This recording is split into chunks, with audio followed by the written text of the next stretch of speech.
Hello friends, welcome to the success Kendra. Friends देखिए, आज इस वीडियो में हम लोग बिहार दरोगा नई भर्ती 2023 के लिए एडिटोरिया प्रैक्टिस बुक का दूसरा वीडियो कवर करेंगे। यह वीडियो जो है आज का बिहार मद्य निषेध में जो एसआई की भर्ती आई हुई है फ्रेंड्स, उसके लिए भी इम्पॉर्टेंट है। वीडियो को पूरा देखिएगा और आप लोग अपना अपना स्कोर ज़रूर कमेंट करके बताइएगा। इससे पहले मैंने आपको सेट नंबर 1 को कवर करा दिया था। अगर आपने उस वीडियो को नहीं देखा है तो देख लीजिएगा, लिंक आपको डिस्क्रिप्शन बॉक्स में मिल जाएगा। चैनल पर अगर आप पहली बार विजिट कर रहे हैं तो चैनल को सब्सक्राइब कर लीजिए और जो बेल आइकन है, घंटी का निशान है, उसको ज़रूर दबा लीजिएगा, ताकि जब भी बिहार दरोगा नई भर्ती 2023 से संबंधित कोई भी इम्पोर्टेंट वीडियो अपलोड किया जाए तो उसका नोटिफिकेशन सबसे पहले आपके पास पहुंच जाए। तो चलिए फ्रेंड्स, बिना देरी किए हुए सेशन आज की स्टार्ट करते हैं। पहले प्लीज़ वीडियो को लाइक कर दीजिए और जब सेशन समाप्त होगा तो इसे कम से कम एक ग्रुप में जरूर शेयर कर दीजिए। फ्रेंड्स, आज के सेट का पहला प्रश्न पढ़ेंगे। पहला प्रश्न है हमारा कि अंतर्राज्यीय परिषद का पदेन अध्यक्ष कौन होता है। अगर आपको आंसर पहले से पता है तो आप आंसर कमेंट में देकर के बताते चलेंगे और सेशन जब समाप्त होगा तो आप अपना स्कोर जरूर कमेंट करके बताइएगा। देखिए, ध्यान दीजिएगा फ्रेंड्स, संविधान का जो आर्टिकल 263 है, यानी कि अनुच्छेद 263 के अंतर्गत केंद्र और राज्यों के बीच समन्वय स्थापित करने के लिए राष्ट्रपति एक अंतर्राज्यीय परिषद का गठन करता है। सरकारिया आयोग की सिफारिश पर पहली बार 1990 में अंतर्राज्यीय परिषद की स्थापना की गई थी। अंतर्राज्यीय परिषद का पदेन अध्यक्ष जो होता है, यह भारत के प्रधानमंत्री होते हैं। अंतर्राज्यीय परिषद की बैठक की अध्यक्षता प्रधानमंत्री करते हैं। तो ऑप्शन नंबर इसका बी राइट आंसर हो जाएगा, प्रधानमंत्री। नेक्स्ट क्वेश्चन कर लेंगे। अगला प्रश्न है कि निम्नलिखित में से कौन सा संविधान के मूल अधिकारों का अंश नहीं है। आपको पता है कि मूल अधिकार जो है ये संविधान के भाग 3 में है, अनुच्छेद 12 से लेकर के 35 तक में। अब यहाँ पर देखिए, मानव दुर्व्यापार और बलात् श्रम का प्रतिषेध जो है ये आर्टिकल 23 में इसका जिक्र है। कारखानों में बालकों के नियोजन का प्रतिषेध आर्टिकल 24 में है। उद्योगों के प्रबंधन में श्रमिकों की सहभागिता जो है यह आर्टिकल 43A में है। लोक नियोजन के विषय में अवसर की समानता जो है ये आर्टिकल 60 में है, यानी कि 16 में है। अब यहाँ से आप देख सकते हैं कि कौन सा इसमें से मूल अधिकारों का अंश नहीं है, तो ऑप्शन नंबर सी हो जाएगा। यह जो है उद्योगों के प्रबंधन में श्रमिकों की सहभागिता, यह राज्य की नीति निर्देशक तत्व के अंतर्गत आता है। Option number C right answer हो जाएगा। अगला प्रश्न कि भारत में संघीय मंत्रिपरिषद के सदस्यों की कुल संख्या किससे अधिक नहीं हो सकती है। ध्यान दीजिए, देखिए संविधान का जो 91वां, ठीक है, यानी कि 91वां संविधान संशोधन अधिनियम 2003 के तहत केंद्र तथा राज्य में मंत्रिपरिषद के सदस्यों की संख्या क्रमशः लोकसभा तथा विधानसभा के सदस्यों की संख्या का 15% से अधिक नहीं होनी चाहिए। तो राइट आंसर इसका ऑप्शन नंबर यहाँ पर देखेंगे तो यहाँ पर देखिएगा, यहाँ भारत में संघीय पूछा गया, संघीय मंत्रिपरिषद, तो ये आपका लोकसभा के सदस्यों की कुल संख्या का 15% राइट आंसर हो जाएगा। अगला प्रश्न करेंगे कि निम्नलिखित में से कौन सा विभाग गृह मंत्रालय के अधीन नहीं है। देखिए, राजभाषा विभाग जो है यह गृह मंत्रालय के अधीन है। सीमा प्रबंधन विभाग भी है, जम्मू एवं कश्मीर कार्य विभाग भी है। उसके बाद इसमें से पूछा गया है कि नहीं है, तो यह आपका विधि कार्य हो जाएगा। क्लियर, ध्यान रखेंगे। चलिए नेक्स्ट क्वेश्चन कर लेंगे कि भारत के संविधान के किस अनुच्छेद में यह वर्णित है कि भारत के राष्ट्रपति अपने पद की शक्तियों के प्रयोग के लिए भारत की किसी भी न्यायालय के प्रति जवाबदेह नहीं होंगे। फ्रेंड्स देखिए, इससे पहले मैंने एडिटोरिया का जो नया प्रैक्टिस बुक आया हुआ है बिहार दरोगा भर्ती 2023 के लिए, उसको मैंने कंप्लीट करा दिया है। मैंने उसका प्लेलिस्ट बना दिया है। आप चैनल पर चले जाइए और प्लेलिस्ट ओपन करके सभी वीडियोस को देख लीजिएगा। हमारे चैनल के माध्यम से बिहार में जितने भी प्रतियोगिता परीक्षा होती हैं उनकी तैयारी अच्छे तरीके से कराई जाती है। तो चैनल को सब्सक्राइब करिए और बेल आइकन को दबा लीजिएगा।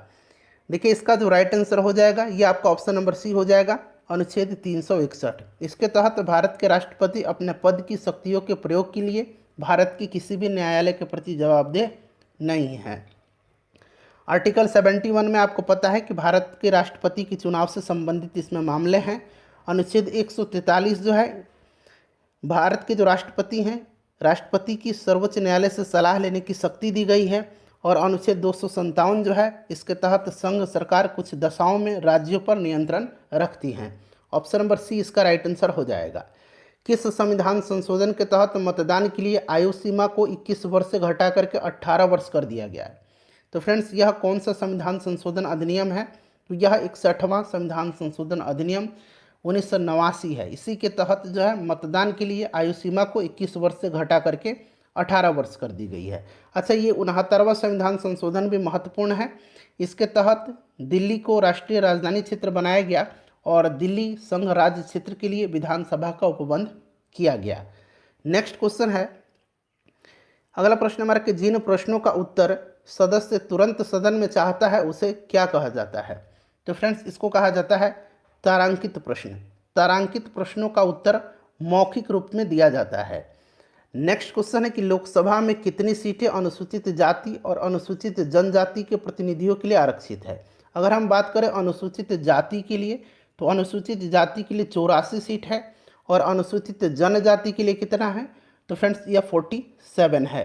इनको ऐड कर देंगे तो देखिए 7 4 11, 8 4 12 और 1 13, यानी कि 131 सीट जो है यह आरक्षित की गई है। अगला प्रश्न हमारा कि विधानसभा में धन विधेयक किसकी पूर्व अनुमति से पेश किया जाता है? तो यह पेश किया जाता है राज्यपाल की पूर्व अनुमति से। तो ऑप्शन नंबर इसका बी करेक्ट आंसर हो जाएगा। अगला प्रश्न है हमारा कि उपराष्ट्रपति निर्वाचित होने के लिए किसी व्यक्ति की न्यूनतम आयु क्या होनी चाहिए? देखिए फ्रेंड्स, अगर हम बात करें तो आर्टिकल 63 यानी कि अनुच्छेद 63 जो है इसमें कहा गया है कि भारत का एक उपराष्ट्रपति होगा और अनुच्छेद 64 में कहा गया है कि उपराष्ट्रपति जो है यह राज्यसभा का पदेन सभापति होगा। इतना आपको याद रखना है। राष्ट्रपति बनने के लिए जो योग्यताएं हैं, ये भारत का नागरिक हो, 35 वर्ष की आयु पूरी कर चुका हो, राज्यसभा का सदस्य निर्वाचित होने योग्य हो, निर्वाचन के समय कोई लाभ के पद पर न हो। तो इसमें से देखिए option number B right answer हो जाएगा। उसके बाद देखिए मदन मोहन पुंछी आयोग किसके अध्ययन के लिए गठन किया गया था? तो देखिए 2007 में केंद्र सरकार ने केंद्र राज्य संबंधों की समीक्षा के लिए मदन मोहन पुंछी की अध्यक्षता में एक आयोग का गठन किया था और इसने अपनी रिपोर्ट जो है केंद्र सरकार को वर्ष 2010 में सौंपी थी। तो ऑप्शन नंबर ए हो जाएगा केंद्र राज्य संबंध। उसके बाद देखिए निम्नलिखित महासागरीय धाराओं में से कौन सी एक शीतल महासागर धारा नहीं है? शीतल नहीं है तो यहाँ पर देखेंगे कनारी है, कैलिफोर्निया धारा है, फॉकलैंड धारा है। क्यूरोसियो धारा नहीं है। क्यूरोसियो धारा प्रशांत महासागर की गर्म जल धारा है। यहाँ पर देखेंगे कैलिफोर्निया जो है यह प्रशांत महासागर की ठंडी जल धारा है। कनारी जल धारा जो है यह अटलांटिक महासागर की ठंडी जल धारा है और फॉकलैंड भी अटलांटिक महासागर की ठंडी जलधारा है। नेक्स्ट क्वेश्चन कर लेंगे कि ब्रह्मपुत्र और सिंधु नदी, देखिए ध्यान से पढ़ेंगे प्रश्न को, कि ब्रह्मपुत्र और सिंधु नदियां पूर्ववर्ती नदियां हैं। एक पूर्ववर्ती जल निकास अपवाह की सही परिभाषा निम्नलिखित में से कौन सी हो सकती है? तो देखिए जो हिमालय श्रेणी के अस्तित्व में आने से पहले ही विद्यमान था। ऑप्शन नंबर बी इसका राइट आंसर हो जाएगा। ठीक है, चलिए नेक्स्ट क्वेश्चन कर लेंगे। अगला प्रश्न है हमारा कि शीतोष्ण कटिबंध क्षेत्र की वनस्पति को किस नाम से जाना जाता है? शीतोष्ण कटिबंध क्षेत्र की वनस्पति को जाना जाता है मेसोफाइट के नाम से। ठीक है, मेसोफाइट के नाम से। यहाँ पर देखिए ट्रोपोफाइट जो है इसको उष्ण कटिबंधीय जलवायु वनस्पति कहा जाता है।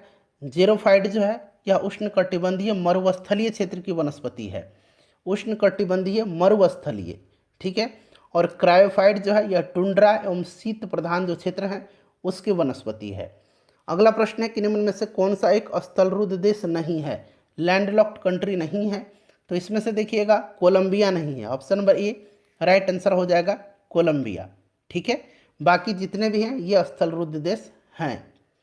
चलिए उसके बाद नेक्स्ट क्वेश्चन कर लेंगे और देखिए ध्यान रखेंगे कि उत्तरी अमेरिका और ऑस्ट्रेलिया के अंदर कोई भी स्थलरुद्ध देश नहीं है। ध्यान रखेंगे कहाँ कहाँ पर, तो ऑस्ट्रेलिया में और उत्तरी अमेरिका में कोई भी स्थलरुद्ध यानी कि लैंडलॉक्ड कंट्री नहीं है। संपूर्ण भारत का अक्षांशीय विस्तार कितना है? संपूर्ण भारत का अक्षांशीय विस्तार जो है यह 6 डिग्री 4 मिनट से 37 डिग्री 6 मिनट उत्तरी अक्षांश के मध्य है। तो ऑप्शन नंबर यहाँ पर देखेंगे तो इसका बी राइट आंसर हो जाएगा। ठीक है, चलिए उसके बाद नेक्स्ट क्वेश्चन कर लेंगे। कि जब नदी मैदान में प्रवेश करती है तो यह अवरोध के कारण मुड़ करके टेढ़ी मेढ़ी बहने लगती है, जो कहलाता है। जब नदियां मैदानी भागों में प्रवेश करती है तो क्षैतिज अपर्दन के अधिक प्रभावी होने के कारण यह घाटी को गहरा करने के बजाय चौड़ा करने लगती है। नदियां सीधे मार्ग के बजाय जो है टेढ़े मेढ़े मार्ग से चलने लगती हैं, जिससे नदियों के मार्ग में अनेक मोड़ बन जाते हैं और इन मोड़ों को जो है नदी का विसर्प कहा जाता है। तो यहाँ पर देखिए नदी विसर्प हो जाएगा ऑप्शन नंबर बी। उसके बाद देखिए कंचनजंगा राष्ट्रीय पार्क कहाँ पर स्थित है? तो यह जो है यह सिक्किम में है। कंचनजंगा सिक्किम में है, ध्यान रखेंगे। निम्नलिखित में से कौन सा जायद फसल का उदाहरण नहीं है? जायद फसल को जो है मार्च में बोया जाता है और ये जून में काट लिया जाता है। उत्तर भारत में मैं बात कर रहा हूँ। खीरा, ककड़ी, तरबूज, खरबूज ये सब होते हैं, ये जायद फसल के एग्जाम्पल हैं। तो इसमें से ऑप्शन नंबर डी पटसन नहीं है। ठीक है। नेक्स्ट क्वेश्चन है कि ताप विद्युत परियोजनाओं के संदर्भ में निम्नलिखित में से कौन सा जोड़ा सही दिया गया है? कोरबा जो है ये छत्तीसगढ़ में है, तो ये गलत हो गया। रामागुंडम जो है यह आंध्र प्रदेश में है, यह भी गलत है। कवास जो है यह कहाँ पर है? तो गुजरात में, ये सही दिया गया है। तलचर जो है यह उड़ीसा में है, आंध्र प्रदेश में नहीं है। तो ऑप्शन नंबर सी इसका राइट आंसर हो जाएगा। उसके बाद देखिएगा कि चंगथंगी और गंजम किस पशु की प्रमुख नस्लें हैं? तो देखिए ये जो है चंगथंगी और यहाँ पर देखिए गंजम, ये बकरी की नस्ल है। ठीक है, बकरी की नस्ल है, याद रखेंगे। सिरोही एक है, सिरोही, यह भी एक बकरी की नस्ल है, सिरोही। ठीक है। जमुना पारी, जमुना पारी ये भी जो है ये बकरी की ही नस्ल का नाम है। उसके बाद देखिएगा कि अपातनी कहाँ का मुख्य जनजातीय समूह है? अपातनी जो है यह जनजातीय समूह मुख्यतः अरुणाचल प्रदेश में पाई जाती है। अरुणाचल प्रदेश इसका राइट आंसर हो जाएगा। वह तापमान जिसका पाठ्यांक फ़ारेनहाइट और सेल्सियस दोनों पैमाने पर समान होता है, तो यह ताप है -40 डिग्री। ठीक है, -40 डिग्री इसका करेक्ट आंसर हो जाएगा। चलिए उसके बाद नेक्स्ट क्वेश्चन है कि लंबी दूरी के बेतार संचार के लिए किस तरंग का प्रयोग किया जाता है? तो यह तरंग जो है यह रेडियो तरंग है। ठीक है, रेडियो तरंग, इसका उपयोग टेलीविज़न, टेलीफोन इन सब के प्रसारण में किया जाता है। किसी वस्तु का आवर्धित और आभासी प्रतिबिंब प्राप्त करने के लिए निम्न में से किसका प्रयोग किया जाता है? तो किसी भी वस्तु का आवर्धित और आभासी प्रतिबिंब प्राप्त करने के लिए अवतल दर्पण का प्रयोग किया जाता है। अल्फा, बीटा तथा गामा की वेदन शक्तियों का आरोही क्रम निम्नलिखित में से कौन सा है? तो आपको पता है कि गामा किरणों की वेदन क्षमता सबसे अधिक होती है और इसकी आयनन क्षमता न्यूनतम होती है। तो देखिए अल्फा, फिर बीटा और फिर गामा इसका सही क्रम हो जाएगा। गामा की वेदन क्षमता सबसे अधिक होती है। तो ऑप्शन नंबर यहाँ पर ए राइट आंसर हो जाएगा। दृश्य स्पेक्ट्रम का तरंग दैर्घ्य कितना होता है? तो फ्रेंड्स यह तरंग दैर्घ्य जो होता है यह 3900 एंगस्ट्रम से 7800 एंगस्ट्रम के बीच होता है। अगला प्रश्न है हमारा कि लैंप की बत्ती में तेल किसके कारण ऊपर उठता है? तो फ्रेंड्स यह जो उठता है यह केशिकत्व के कारण ऊपर उठता है। केशिकत्व राइट आंसर हो जाएगा। केशिकीय घटना ऑप्शन नंबर डी। उसके बाद देखिए पेंडुलम को चंद्रमा पर ले जाने पर उसकी समयावधि पर क्या प्रभाव पड़ेगा? तो आपको पता है कि टाइम पीरियड इक्वल टू क्या होगा? √L/G होता है। ठीक है, और यहाँ पर ध्यान देंगे कि जी का मान जो है घट रहा है। चंद्रमा पर ले जाने पर क्या होगा? उसकी समयावधि बढ़ेगी। क्यों बढ़ेगी? क्योंकि जी का मान जब घटेगा तो ये टाइम पीरियड इसका बढ़ जाएगा। ठीक है, तो ऑप्शन नंबर यहाँ पर ए राइट आंसर हो जाएगा, बढ़ेगी। देखिए यदि लंबे तार को 2 गुना बढ़ा दिया जाए तो उसके प्रतिरोध पर क्या प्रभाव पड़ेगा?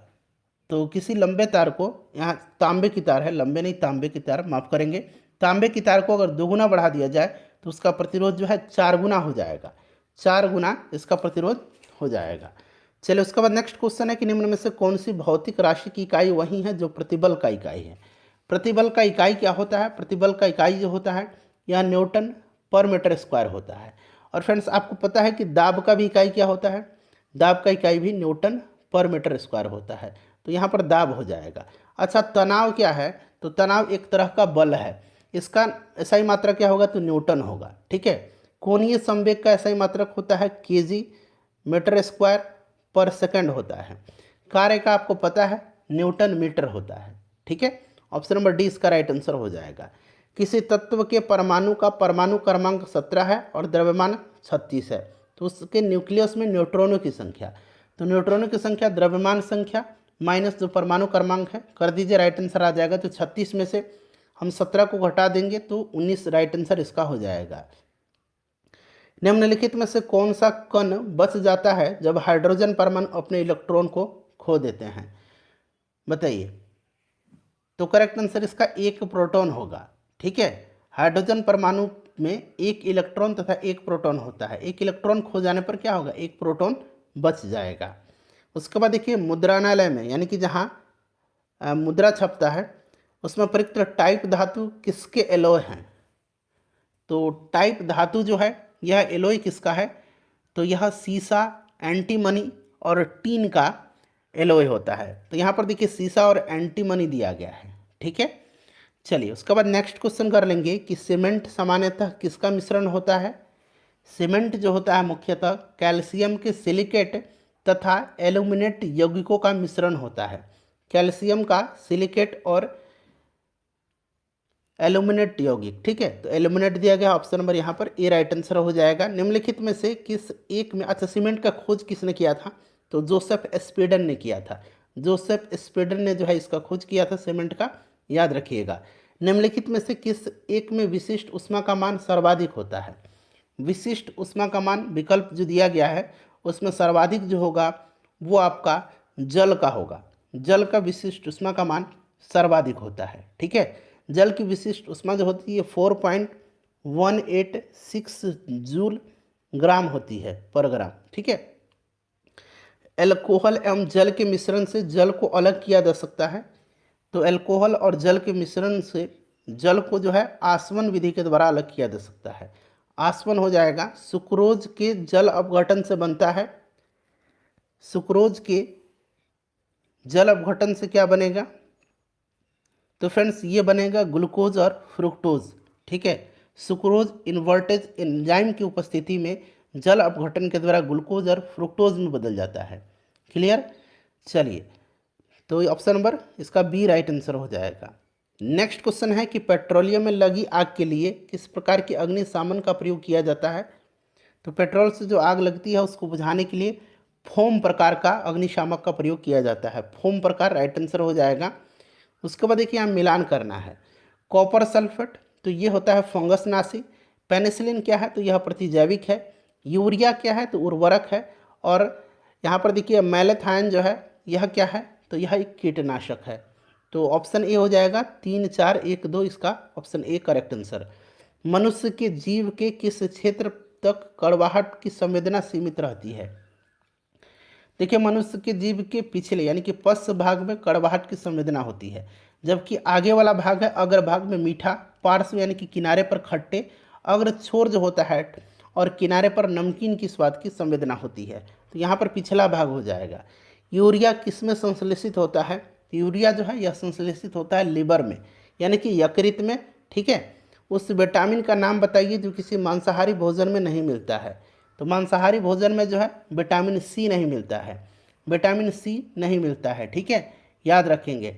उसके बाद देखिए दूध से दही स्कंदित करने वाला एंजाइम कौन सा है, तो इसका एंजाइम का नाम जो है यह है आपका रेनिन। रेनिन है। ठीक है, रेनिन दूध को दही में स्कंदित करने वाला एंजाइम है। रेनिन जो है यह पाचक एंजाइम है जो जठर रस में पाया जाता है और दूध के पचाने में सहायता करता है। उसके बाद देखिए निम्न में से किसका हृदय शिरायुक्त होता है। तो फ्रेंड्स ये आपका मछली हो जाएगा, मत्स्य हो जाएगा। मछली में 2 कक्ष का हृदय होता है। ठीक है, ध्यान रखेंगे, पूछा जाता है। अगला प्रश्न है कि किस प्रक्रिया द्वारा श्वसन के दौरान गैसें रुधिर में प्रवेश करती हैं और फिर उसे छोड़ती हैं। तो यह जो है फ्रेंड्स यह विसरण है। विसरण प्रक्रिया के द्वारा श्वसन के दौरान गैस रुधिर में प्रवेश करती है और फिर उसे छोड़ती हैं। उसके बाद देखिए गुणसूत्र किससे संबंधित है। गुणसूत्र जो है यह संबंधित किससे है, तो गुणसूत्र की संरचना 2 विशेष पदार्थों से होती है जिसका नाम डीएनए है और एक प्रोटीन है हिस्टोन नामक प्रोटीन। हिस्टोन नामक प्रोटीन। ठीक है, तो प्रोटीन भी है और डीएनए है, तो ऑप्शन नंबर इसका बी हो जाएगा। गुणसूत्र किससे बनते हैं, तो डीएनए और प्रोटीन जिसका नाम हिस्टोन है। उसके बाद देखिएगा कि कंजली झील किस राज्य में स्थित है। कंजली झील जो है यह पंजाब में स्थित है, ठीक है, पंजाब में स्थित है, पंजाब राइट आंसर हो जाएगा। जल संरक्षण एवं प्रदूषण नियंत्रण अधिनियम कब बना? तो फ्रेंड्स यह बना था 1974 में। बहुत ही इंपॉर्टेंट है, इसको ध्यान रखेंगे, 1974 में VVI है यह। अगला प्रश्न है कि द्वितीय उपभोक्ता होता है, तो द्वितीय उपभोक्ता जो होता है यह आपका क्या होगा? मांसाहारी होगा। मांसाहारी, शाकाहारी जो होते हैं ये प्राथमिक उपभोक्ता होते हैं, सर्वाहारी जो होते हैं ये तृतीयक उपभोक्ता हैं। नेक्स्ट क्वेश्चन है कि निम्नलिखित में से कौन आर्द्रभूमि क्षेत्र है? तो इसमें से सारे के सारे हैं। चिल्का झील भी है, ठीक है, चिल्का भी है, केवलादेव भी है, भितरकनिका भी है और ऊपरी गंगा भी है। अच्छा, केवलादेव उद्यान कहाँ पर है? आप मुझे कमेंट करके बताइए। देखिए चिल्का और भितरकनिका जो है यह उड़ीसा में है। आप केवलादेव कहाँ पर है कमेंट करके ज़रा बताइए। वन संरक्षण अधिनियम को किस वर्ष पारित किया गया? तो यह पारित किया गया था कब? 1980 में, ठीक है, राइट आंसर इसका 1980 हो जाएगा। वन संरक्षण अधिनियम किस वर्ष पारित किया गया? तो 1980 में पारित किया गया था। अच्छा, वन संरक्षण अधिनियम तो मैंने बता दिया आपको। उसके बाद वन्य जीव संरक्षण अधिनियम, ये वन संरक्षण है, वन्य जीव संरक्षण पूछेगा तो 1972 में, ठीक है, वन्य जीव संरक्षण। प्रोजेक्ट टाइगर 1973 में, ठीक है, याद रखेंगे। पर्यावरण संरक्षण 1986 में। उसके बाद देखिए निकट मुद्रा सॉरी निष्कृष्ट मुद्रा अच्छी मुद्रा के संचालन से बाहर कर देती है, इसका संबंध है। तो जो निकृष्ट मुद्रा जो है ये अच्छी मुद्रा को संचालन से बाहर कर देती है ग्रेशम के नियम के अनुसार। उसके बाद देखिए हृदय योजना के अंतर्गत बिहार के एकमात्र शहर का चयन किया गया है, उसका नाम क्या है? हृदय योजना, the national heritage city development and augmentation योजना, ठीक है, हृदय योजना। और इसके पहले चरण में जो है 12 शहरों को चुना गया था जिसमें बिहार का गया है। नाबार्ड की स्थापना किस पंचवर्षीय योजना के दौरान की गई थी? 12 जुलाई 1982 को नाबार्ड की स्थापना हुई थी, ठीक है, याद रखेंगे। और इसका हेडक्वार्टर मुंबई में है। KB साजी जो है इसके अध्यक्ष हैं और इसकी स्थापना जो है यह किया गया था छठी पंचवर्षीय योजना के दौरान। चलिए उसके बाद नेक्स्ट क्वेश्चन कर लेंगे। छठी पंचवर्षीय योजना 1980 से 1985 रही थी। अगला प्रश्न हमारा कि IPC किस स्टॉक एक्सचेंज के शेयर मूल्य सूचकांक है? तो IPC मैक्सिको स्टॉक एक्सचेंज का शेयर सूचकांक है, मैक्सिको हो जाएगा। देखिए निम्नलिखित में से कौन सा अप्रत्यक्ष कर का उदाहरण है? अप्रत्यक्ष कर का उदाहरण, ठीक है, तो इसमें से अगर हम बात करें तो अप्रत्यक्ष कर का उदाहरण जो है सीमा शुल्क, सेवा कर, बाजार कर, मनोरंजन कर, बिक्री कर, स्टाम्प शुल्क है, ठीक है। तो यहाँ पर देखिएगा आपका बिक्री कर, सेवा कर दिया गया है, तो option number C right answer हो जाएगा, ठीक है। चलिए उसके बाद देखिएगा कि निम्नलिखित में से कौन स्वराज दल के नेता नहीं थे? स्वराज दल की स्थापना 1923 में जो है किया गया था मोतीलाल नेहरू और चित्तरंजन दास के द्वारा, जिसमें विट्ठल भाई पटेल एवं श्रीनिवास अयंगर भी शामिल थे। तो इसमें से देखिए C राजगोपालाचारी नहीं थे, विट्ठल भाई पटेल, श्रीनिवास अयंगर यहाँ दिया गया है, चित्तरंजन दास और मोतीलाल नेहरू ने इसका स्थापना किया था, आपको याद भी होगा। किसके प्रयास से बम्बई में प्रथम महिला विश्वविद्यालय की स्थापना किया गया था? तो इनका नाम है DK कर्वे, ठीक है, ये महाराष्ट्र के समाज सेवक और सुधारक थे, ठीक है, सामाजिक कार्यकर्ता भी थे। इनका नाम है DK कर्वे। उसके बाद देखिए नेक्स्ट क्वेश्चन है हमारा कि निम्नलिखित में से निम्नलिखित घटनाओं पर विचार करें। देखिए नील विद्रोह, संथाल विद्रोह, दक्कन विद्रोह, सिपाही विद्रोह, ये क्रम से आपको यहाँ पर सजाना है। तो संथाल विद्रोह 1856 हो जाएगा, 1855-56 आपने पढ़ा होगा। संथाल विद्रोह सॉरी नील विद्रोह तो गलत मैंने बता दिया, ये संथाल विद्रोह होगा। संथाल विद्रोह 1856 हो जाएगा, सिपाही विद्रोह 1857 हो जाएगा, दक्कन विद्रोह 1875 हो जाएगा और नील विद्रोह जो है यह आपका 1860 हो जाएगा। तो ये क्रम देख लीजिएगा। सबसे पहले आपका हो जाएगा इसमें से क्रम से बताना है, तो क्रम से आपका हो जाएगा इसमें से कौन सा? 1856 संथाल विद्रोह, ठीक है, फिर उसके बाद हो जाएगा 57 सिपाही विद्रोह यानी कि 4, फिर उसके बाद हो जाएगा 1 नील विद्रोह और फिर दक्कन विद्रोह। तो option number D right answer हो जाएगा। औरंगजेब की मृत्यु 1707 में हुई थी, आपको याद रखना है। और औरंगजेब की मृत्यु के बाद मुगल सत्ता किसने संभाली थी? तो औरंगजेब की मृत्यु के बाद उसका जो पुत्र था मुअज्जम ने बहादुर शाह प्रथम के नाम से इस सत्ता को संभाला था। ठीक है, तो बहादुर शाह प्रथम के नाम से। उसके बाद नेक्स्ट क्वेश्चन है कि प्रतियोगितात्मक परीक्षा के माध्यम से सिविल सर्विसेज में भारतीयों के लिए प्रवेश के निम्नलिखित में से किसने संभव बनाया? तो ये बनाया था लॉर्ड डलहौजी ने। ठीक है, लॉर्ड डलहौजी ने 1853 में भारतीयों को सिविल सेवा परीक्षा में हिस्सा लेने की अनुमति दी थी। राइट आंसर इसका हो जाएगा ऑप्शन नंबर यहाँ पर सी। देखिए, बिना दुर्ग के एकमात्र सिंधु नगर कौन सा था? तो बिना दुर्ग का एकमात्र सिंधु नगर जो था यह चनहुदड़ो था। चनहुदड़ो राइट आंसर हो जाएगा। कौन सी रचना इसमें से राजशेखर की नहीं है? राजशेखर की रचना नहीं है तो देखिएगा, बाल रामायण, कर्पूर मंजरी, हरविलास, ये सारे के सारे जो हैं यहाँ पर रचना, ये सारे के सारे रचना इन्हीं के हैं। ठीक है, तो उपरोक्त में से कोई नहीं राइट आंसर हो जाएगा क्योंकि ये सारे रचना इन्हीं की हैं। चलिए, उसके बाद देखिएगा कि रामकृष्ण मिशन की स्थापना किस वर्ष की गई थी? रामकृष्ण मिशन की स्थापना जो है ये किया था स्वामी विवेकानंद जी ने 1897 में। शुंग वंश की राजधानी जो थी ये विदिशा थी। पुष्यमित्र शुंग वंश का संस्थापक था, आपको याद भी होगा। चलिए, उसके बाद नेक्स्ट क्वेश्चन है, गांधी जी ने किस अधिवेशन में कहा था कि गांधी मर सकता है परंतु गांधीवाद नहीं? गांधी जी ने यह अधिवेशन किस में कहा था? तो फ्रेंड्स, यह कराची अधिवेशन जो 1931 में हुआ था, जिसकी अध्यक्षता सरदार वल्लभ भाई पटेल ने की थी, इसी अधिवेशन में गांधी जी ने कहा था। अखिल भारतीय किसान सभा की स्थापना किस वर्ष की गई थी? तो 1936 में लखनऊ में किया था स्वामी सहजानंद सरस्वती जी ने, और इसके ये पहले अध्यक्ष भी थे, याद रखेंगे। तो 1936 हो जाएगा। उसके बाद देखिएगा, इसमें से आपको सही मिलान करना है। तो ईस्ट इंडिया एसोसिएशन की स्थापना जो है 1866 में किया था। किसने? दादा भाई नौरोजी ने। मद्रास महाजन सभा की स्थापना जो है 1884 में किया गया था। कौन कौन? तो एम.वी. राघवाचार्य, जी सुब्रमण्यम अय्यर और पी आनंद चार्लू ने। उत्तर प्रदेश किसान सभा का स्थापना 1918 में किया था। कौन? तो गौरी शंकर मिश्र और पंडित मदन मोहन मालवीय जी ने। इंडियन सोसाइटी की स्थापना जो है आनंद मोहन बोस ने किया था 1872 में। तो इसको मिला लीजिएगा, option number B right answer हो जाएगा इसका। अकबर ने किसे कवि प्रिय की उपाधि दी थी? अकबर ने बीरबल को कवि प्रिय और राजा की उपाधि दिया था। ठीक है, बीरबल का असली नाम जो था, वास्तविक नाम जो था, ये महेश दास था। बीरबल राइट आंसर हो जाएगा। अब मैं आपको यहाँ से करंट अफेयर के प्रश्न करवा देता हूँ। 25 करंट अफेयर्स के प्रश्न हैं। ठीक है फ्रेंड्स, 74वां गणतंत्र दिवस की झांकी में किस राज्य की झांकी को प्रथम स्थान दिया गया था? तो देखिए, इसमें जो मुख्य अतिथि थे ये मिस्र के राष्ट्रपति अब्दुल फतेह अल सीसी थे, और इसमें उत्तराखंड राज्य की झांकी को पहला स्थान दिया गया। ठीक है, ध्यान रखेंगे, उत्तराखंड करेक्ट आंसर हो जाएगा। चलो, उसके बाद नेक्स्ट क्वेश्चन कर लेंगे। और दूसरे नंबर पर महाराष्ट्र था, तीसरे नंबर पर उत्तर प्रदेश की झांकी थी। दादा साहब फाल्के अंतर्राष्ट्रीय पुरस्कार हेतु किस फिल्म को बेस्ट फिल्म के लिए चुना गया?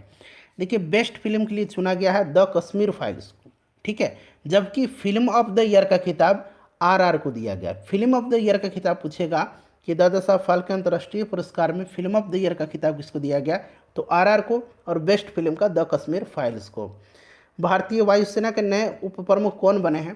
तो इनका नाम है अमरप्रीत सिंह। ठीक है फ्रेंड्स, अगर हम बात करें कि वर्तमान में वायुसेना के प्रमुख कौन हैं, तो ये विवेक राम चौधरी हैं। वायुसेना दिवस 8 अक्टूबर के दिन प्रतिवर्ष मनाया जाता है। आर्थिक सर्वेक्षण 2023 के अनुसार नारियल उत्पादन में किस राज्य का पहला स्थान है? नारियल उत्पादन में केरल जो है यह पहले नंबर पर है। ठीक है, दूसरा स्थान पर कर्नाटक है, तीसरा स्थान पर तमिलनाडु है। 17वां वन स्थिति रिपोर्ट 2021 के अनुसार भारत के कितने राज्यों के केंद्रशासित प्रदेशों ने 33% भूभाग पर वनावरण का लक्ष्य को प्राप्त कर लिया है? तो ये 17 हैं। ठीक है, 17 हैं, याद रखेंगे, 17 इसका करेक्ट आंसर हो जाएगा। अगला प्रश्न है कि पहली बार बीसीसीआई द्वारा आयोजित महिला प्रीमियर लीग 2023 में कुल कितने टीम भाग लेगी? तो इसमें टोटल भाग लिया है कितने टीम ने? 5 टीम ने। ठीक है, ये पहला संस्करण था, और इसमें जो है सबसे महंगी खिलाड़ी स्मृति मंधाना थी, और पहला जो WPL सीजन था वुमेन प्रीमियर लीग का, ये मुंबई इंडियन ने जीता है। और जो अभी IPL हुआ है अभी, उसका 2023 में winner CSK Chennai super Kings रहा। फाइनल में इसने गुजरात टाइटंस को हराया था। चलिए, उसके बाद देखिएगा कि नवोदित लेखकों को प्रोत्साहित करने के उद्देश्य से भारत सरकार ने किस योजना की शुरुआत की है? इस योजना का नाम जो है यह है युवा 2.0। यह योजना नेशनल बुक ट्रस्ट के माध्यम से लागू की जाएगी। ठीक है, ब्रिटेन के प्रधानमंत्री ऋषि सुनक बने हैं। ध्यान रखेंगे आप, इनका संबंध भारत के किस राज्य से है? तो ये पंजाब से इनका संबंध है। इनके पूर्वज जो थे ये पंजाब राज्य से संबंधित थे, तो पंजाब हो जाएगा। उसके बाद देखिए पुरुष T20 वर्ल्ड कप का आयोजन 2026 में कहाँ किया जाएगा। 2026 में पुरुष T20 वर्ल्ड कप का आयोजन जो है भारत और श्रीलंका संयुक्त रूप से करेगा। भारत और श्रीलंका ए और बी दोनों हो जाएगा, जबकि 2024 में इसका आयोजन यूएसए और वेस्ट इंडीज में किया जाएगा। राष्ट्रमंडल खेल 2022 में स्वर्ण पदक जीतने वाले सुधीर लाठ का संबंध किस खेल से है। सुधीर लाठ का संबंध जो है ये भारोत्तोलन से है। ठीक है, किससे है, भारोत्तोलन से है। चलिए, ये हरियाणा के हैं, ऑप्शन नंबर बी हो जाएगा। बजट 2023 के अनुसार प्राथमिक घाटा जीडीपी का कितना प्रतिशत रहा, तो ये कितना प्रतिशत है, 2.3% है, 2.3%। नेक्स्ट क्वेश्चन है कि सिक्किम का नया राज्यपाल किसे नियुक्त किया गया है। तो सिक्किम के नए राज्यपाल जो बने हैं ये कौन बने हैं, तो लक्ष्मण प्रसाद आचार्य बने हैं। ठीक है, याद रखेंगे, लक्ष्मण प्रसाद आचार्य बने हैं, ऑप्शन नंबर ए। और बिहार के राज्यपाल कौन है, तो राजेंद्र विश्वनाथ अर्लेकर हैं, अभी ध्यान रखिएगा। चलिए, उसके बाद नेक्स्ट क्वेश्चन है हमारा कि यूनिसेफ इंडिया के नए राजदूत कौन बने हैं। तो ये बन गए हैं आयुष्मान खुराना, आयुष्मान खुराना। ठीक है, ध्यान रखेंगे। चलिए, उसके बाद अगला प्रश्न है, आयुष्मान खुराना हो जाएगा कि वीर गार्जियन संयुक्त सैन्य अभ्यास जो भारत और जापान के मध्य हुआ उसका आयोजन कहाँ किया गया। याद रखेंगे, वीर गार्जियन, धर्म गार्जियन, ये सारे भारत और जापान के बीच का संयुक्त युद्धाभ्यास है। इसका जो आयोजन किया गया था ये किया गया था जापान में, जापान के हायाकुरी में। ठीक है, प्रधानमंत्री नरेंद्र मोदी द्वारा आदि महोत्सव का शुभारंभ कहाँ किया गया। तो आदि महोत्सव का शुभारंभ जो है यह किया गया है दिल्ली में। ठीक है, मेजर ध्यानचंद नेशनल स्टेडियम में। चलिए, इसका आयोजन जो होता है प्रतिवर्ष जनजातीय मंत्रालय के द्वारा किया जाता है। T20 cricketer of the year 2022 का अवार्ड किसे दिया गया है, यह दिया गया है सूर्य कुमार यादव को। ठीक है, सूर्य कुमार यादव को। और बाबर आजम को वर्ष के सर्वश्रेष्ठ क्रिकेटर का अवार्ड दिया गया है। ठीक है, तो यहाँ पर हो जाएगा सूर्य कुमार यादव। पद्म भूषण पुरस्कार 2023 से सम्मानित श्रीनिवास वर्धन का संबंध किस क्षेत्र से है। तो ये श्रीनिवास वर्धन जो है इनका संबंध जो है विज्ञान से है। ठीक है, विज्ञान राइट आंसर इसका हो जाएगा। चलिए, उसके बाद अगला प्रश्न कर लेंगे कि यहाँ पर देखिए शरद यादव की बात हो रही है, बिहार से संबंधित प्रश्न है। प्रसिद्ध राजनीतिज्ञ शरद यादव जिनका हाल ही में निधन हो गया है, वो कितनी बार लोकसभा हेतु चुने गए थे।